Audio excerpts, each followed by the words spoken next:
अस्सलामुअलैकुम and welcome to AAR pharmacy lectures. Organic chemistry में हमारे पास चैप्टर है स्ट्रक्चर ऑफ एटम। तो एक स्ट्रक्चर जो एटम की दी गई है ना, वो हमारे पास क्लासिकल रदरफोर्ड बोहर थ्योरी के थ्रू मिली है। ठीक है, इस थ्योरी के मुताबिक एटम जो है हमारे पास वो एक सेंट्रली पॉजिटिव चार्ज न्यूक्लियस से बना होता है। ठीक है, मतलब उसके सेंटर में एटम के एक पॉजिटिवली चार्ज न्यूक्लियस मौजूद होता है और उस न्यूक्लियस के अंदर जो है पॉजिटिव चार्ज पार्टिकल्स प्रोटॉन मौजूद होते हैं, जिनकी वजह से उस पर चार्ज आ रही होती है।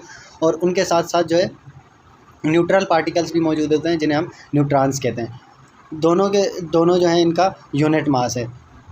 फिर उस न्यूक्लियस के अराउंड ना इलेक्ट्रॉन्स मौजूद होते हैं। ठीक है, नेगेटिवली चार्ज पार्टिकल्स हमारे पास मौजूद है न्यूक्लियस के अराउंड, जिन्हें हम इलेक्ट्रॉन्स कह रहे होते हैं। वो इलेक्ट्रॉन्स न्यूक्लियस के अराउंड कंटिन्यूसली रिवॉल्व कर रहे होते हैं। ना वो एनर्जी एब्जॉर्ब करते हैं, ना वो एनर्जी को एमिट आउट करते हैं। इसीलिए वो जो है इलेक्ट्रॉन्स कंटिन्यूसली उस न्यूक्लियस के अराउंड रिवॉल्व करते रहते हैं या चक्कर लगाते रहते हैं।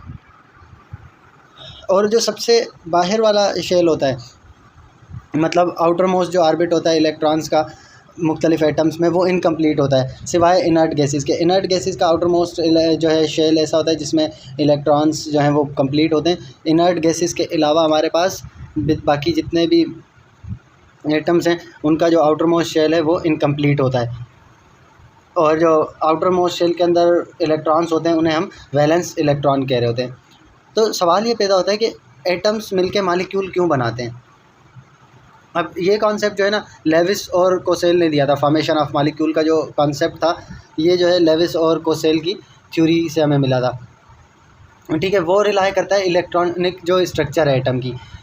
एटम जो है ना मॉलिक्यूल्स इसलिए बनाते हैं अकॉर्डिंग टू इनके कि वो एक इनर्ट गैस की इलेक्ट्रॉनिक कॉन्फ़िगरेशन अचीव करें। जिस तरह हमारे पास इनर्ट गैसेज हमने कहा था, हेलियम, नियॉन, आर्गन, जो लास्ट वाला ग्रुप है जिसमें हमारे पास आउटर मोस्ट शेल कंप्लीट होता है। तो ये जो बाकी एटम्स हैं ना, ये भी कोशिश करते हैं कि इनर्ट गैस वाली इलेक्ट्रॉनिक कॉन्फ़िगरेशन अचीव कर ले और अपना जो है ना आखिरी शेल कंप्लीट करें। तो इसीलिए वो एटम मिलके जो है मॉलिक्यूल बना रहे होते हैं। तो जब भी बॉन्ड फॉर्मेशन हो रही होती है ना, तो एनर्जी दूसरा क्या होता है कि उसमें जो है ना इलेक्ट्रॉन पूरे होने की वजह से वो लोअर एनर्जी स्टेट में चला जाता है। मतलब ऐसे कि जब भी हमारे पास बॉन्ड बनता है ना, तो एक स्पेसिफ़िक अमाउंट जो है एनर्जी की वो रिलीज़ होती है बॉन्ड फॉर्मेशन के दौरान। ठीक है, तो मतलब बॉन्ड फॉर्मेशन की वजह से वो जो है थोड़ा लोअर एनर्जी स्टेट में चला जाएगा, स्टेबल हो जाएगा। तो उसी दौरान जो है कुछ अमाउंट एनर्जी की रिलीज़ होती है जब बॉन्ड बन रहा होता है, मतलब दो एटम्स आपस में मिल रहे होते हैं। तो इसलिए जब भी हमें बॉन्ड ब्रेक करना होता है, मतलब दो एटम्स को अलग अलग करना होता है, तो हमें बाहर से एनर्जी रिक्वायर्ड होती है। वो एनर्जी इतनी ही रिक्वायर्ड होती है जितनी बॉन्ड की फॉर्मेशन के दौरान रिलीज़ हुई होती है। ठीक है, तो वही मतलब सेम अमाउंट ऑफ एनर्जी जो है हमें जो कहलाती है बॉन्ड डिसोसिएशन एनर्जी, मतलब बॉन्ड को जब भी तोड़ना हो तो उसके लिए उतनी एनर्जी रिक्वायर्ड होती है जितनी जो है हमें यूटिलाइज हुई थी, मतलब रिलीज़ हुई थी। इसके अलावा हाइब्रिडाइजेशन हम किसे कहते हैं, जब भी दो या दो से ज़्यादा एटॉमिक ऑर्बिटल्स आपस में मिलें। ठीक है, एक एटम के जो ऑर्बिटल्स हैं दो या उससे ज़्यादा, वो आपस में मिलें और जो है ना इक्वल नंबर दें एक आइडेंटिकल ऑर्बिटल्स का। ठीक है, जिनमें सेम एनर्जी और सेम शेप हो। मतलब हमारे पास अब मुख्तलिफ ऑर्बिटल्स होते हैं SP। तो इस तरह से वो ऑर्बिटल्स जो है ना मिले और मिलने के बाद जो है ना हमें आइडेंटिकल ऑर्बिटल दें सेम एनर्जी और सेम शेप वाले। तो इस प्रोसेस को हम कहते हैं हाइब्रिडाइजेशन। मतलब हाइब्रिड जब भी कहते हैं ना कि दो मुख्तलिफ चीज़ें मिलें और उनकी वजह से हमें जो है कोई एक नई प्रोडक्ट मिल जाए। सारे हाइब्रिड ऑर्बिटल जो है ना वो मतलब एक दूसरे के साथ मिनिमम डिस्टेंस पे मौजूद होते हैं और सिमेट्री रखते हैं। तो अब अगर हम टाइप्स देखें हाइब्रिडाइजेशन की, कार्बन एटम जो है हमारे पास वो 3 तरह की हाइब्रिडाइजेशन में जाता है। ठीक है, जो डिपेंड करता है कि उसमें कितने ऑर्बिटल्स की मिक्सिंग हो रही है आपस में, उसकी बेसिस पे हमारे पास 3 जो है मुख्तलिफ टाइप्स हैं हाइब्रिडाइजेशन की कार्बन के अंदर। सबसे पहला sp3 हाइब्रिडाइजेशन, या जिसे हम टेट्राहेड्रल हाइब्रिडाइजेशन भी कहते हैं। sp3 हाइब्रिडाइजेशन में क्या होता है, अब वर्ड ही अगर आप देखेंगे sp3 मतलब एक s और 3 p ऑर्बिटल्स जब भी मिलें तो ये हमारे पास बन जाती है sp3 हाइब्रिडाइजेशन। ठीक है, मतलब एक s का ऑर्बिटल मिलेगा और 3 p ऑर्बिटल्स मिलेंगे और ये मिलके हमें जो है 4 आइडेंटिकल ऑर्बिटल्स देंगे sp3, तो वो कहलाएंगे sp3 हाइब्रिडाइजेशन। मतलब 4 जो हमें आइडेंटिकल ऑर्बिटल्स मिलेंगे वो sp3 हाइब्रिड ऑर्बिटल्स होंगे। ठीक है, तो वो जो है रेगुलर टेट्राहेड्रॉन के जो है चारों कॉर्नर्स की तरफ फैल जाएंगे, जो 4 हमें ऑर्बिटल्स मिलेंगे। जितने भी सेचुरेटेड कंपाउंड्स हैं जिनमें मतलब हमारे पास डबल बॉन्ड नहीं है, उनमें जो है sp3 हाइब्रिडाइजेशन होती है, जहाँ पे जो है कार्बन एटम 4 मुख्तलिफ एटम्स के साथ बॉन्डेड होता है, जैसे अल्केन्स हो गया, साइक्लो अल्केन्स है। तो इनमें जो है कार्बन एटम 4 मुख्तलिफ जो है एटम्स के साथ अटैच्ड होता है, कोई भी डबल बॉन्ड मौजूद नहीं होगा। तो इन सब में जो है sp3 हाइब्रिडाइजेशन होती है। sp3 हाइब्रिडाइजेशन को अगर हम देखें तो इसमें 25% जो है वो एस करेक्टर होता है, जबकि 75% पी करेक्टर होता है। ठीक है, सिंपली देखेंगे हमारे पास एक पार्ट था एस का और 3 जो ऑर्बिटल आ रहे थे, मतलब 3 पार्ट थे पी के। तो अगर हम इसको 100 को 4 पार्ट में डिवाइड करें तो टोटल उसमें से 3 पार्ट पी के होने चाहिए और एक पार्ट जो है वो एस का होना चाहिए। तो इसीलिए एस करेक्टर जो है वो 25% है, जबकि पी करेक्टर जो है वो 75% होता है। अब ग्राउंड स्टेट में अगर हम कार्बन की इलेक्ट्रॉनिक कॉन्फिगरेशन देखें, हमारे पास पहला जो एस है 1s शेल वो कंप्लीट होता है। ठीक है, उसमें 2 इलेक्ट्रॉन मौजूद है। उसके बाद सेकंड में जो है सेकंड शेल के अंदर 2s के अंदर 2 हैं, उसके अलावा 2px में 1 है और 2py में 1 है। ठीक है, pz जबकि इसका खाली है हमारे पास। तो अब होता क्या है, जैसे ही हमारे पास 2s है ना, उससे इलेक्ट्रॉन चला जाएगा 2p के अंदर, मतलब जो 2s के अंदर 2 इलेक्ट्रॉन्स थे उनमें से 1 इलेक्ट्रॉन चला जाएगा जो 2pz वाला खाली था, तो वहाँ चला जाएगा। तो उसके बाद जो है ये मिक्सिंग हो जाएगी आर्बिटल्स की, तो हमारे पास sp3 हाइब्रिडाइजेशन होगी। फिर हमें 4 आइडेंटिकल sp3 हाइब्रिड आर्बिटल्स मिल जाएंगे जब भी वो एक्साइटेड स्टेट में चला जाएगा। ठीक है, सिंपली मतलब क्या हुआ कि जो 2s के अंदर 2 इलेक्ट्रॉन थे उनमें से एक जो है 2pz के अंदर चला गया।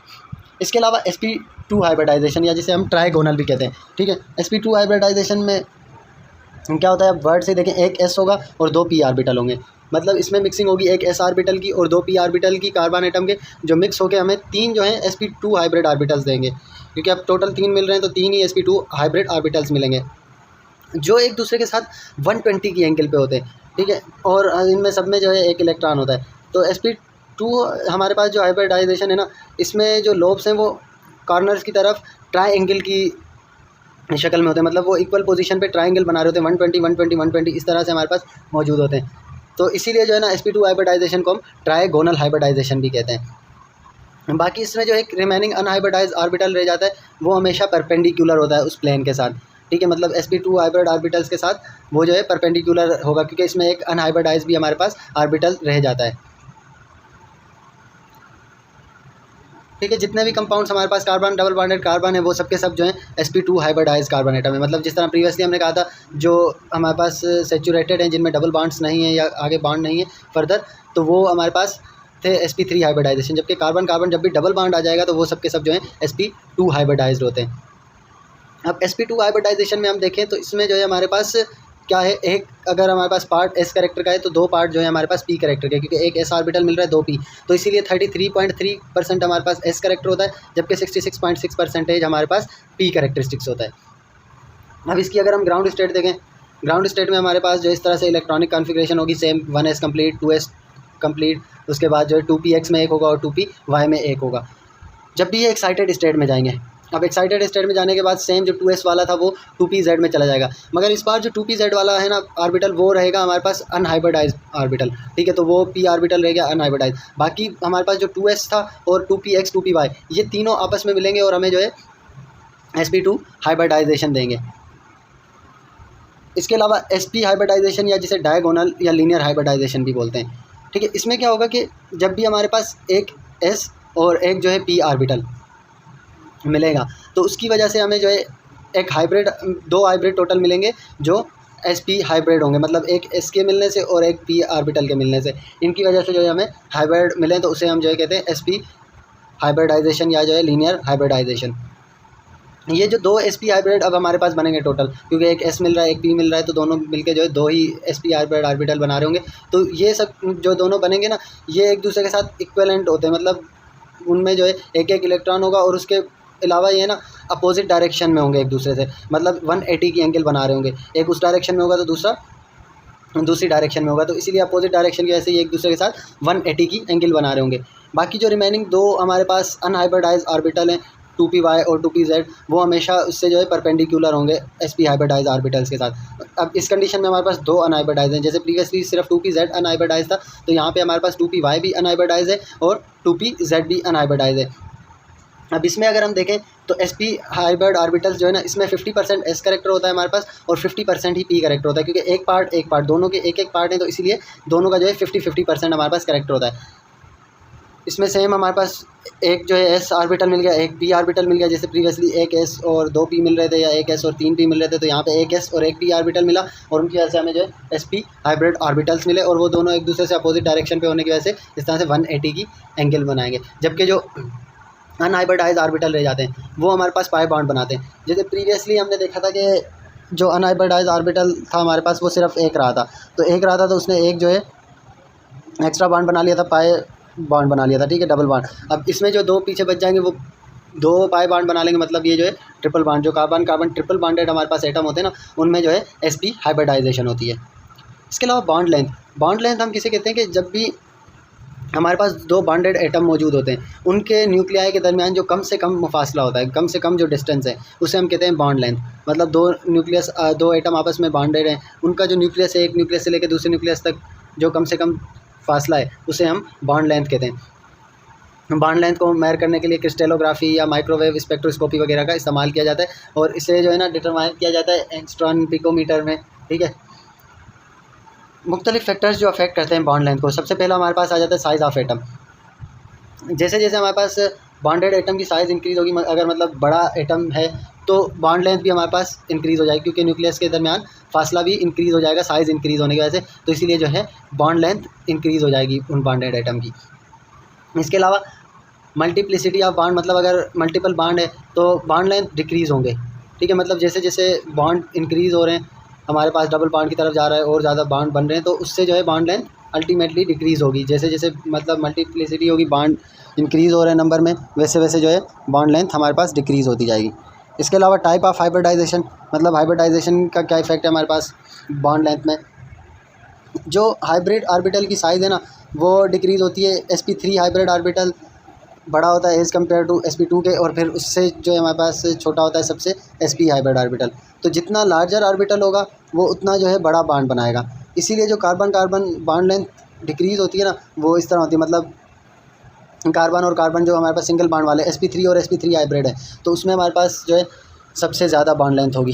फिर उसके बाद अगर हम कार्बन और कार्बन डबल बॉन्ड देखें, sp2 और sp2 वाले अगर आपस में मिले हुए हैं तो उनमें जो है बॉन्ड लेंथ कम होगी as compare to single bond वाले के। फिर फर्दर हम अगर ट्रिपल बॉन्ड की तरफ जाएँ तो हमारे पास sp और sp अगर है हाइब्रिडाइजेशन तो उसमें जो है फर्दर बॉन्ड लेंथ डिक्रीज़ होगी, ठीक है। सेम मल्टीप्लिसिटी वाला भी कॉन्सेप्ट इसमें आ जाता है कि जैसे जैसे बॉन्ड इंक्रीज़ हो रहा है तो हमारे पास जो है बॉन्ड लेंथ डिक्रीज़ हो रही है। इसके अलावा बॉन्ड एंगल, जो हमारे पास बॉन्ड 2 एटम बॉन्डेड होते हैं, ठीक है, उनके दरमियान एंगल होती है, उसे हम बोलते हैं बॉन्ड एंगल, ठीक है। मतलब जो लाइन रिप्रेजेंट कर रही होती है 2 बॉन्डेड एटम को, उसे हम बॉन्ड एंगल बोलते हैं।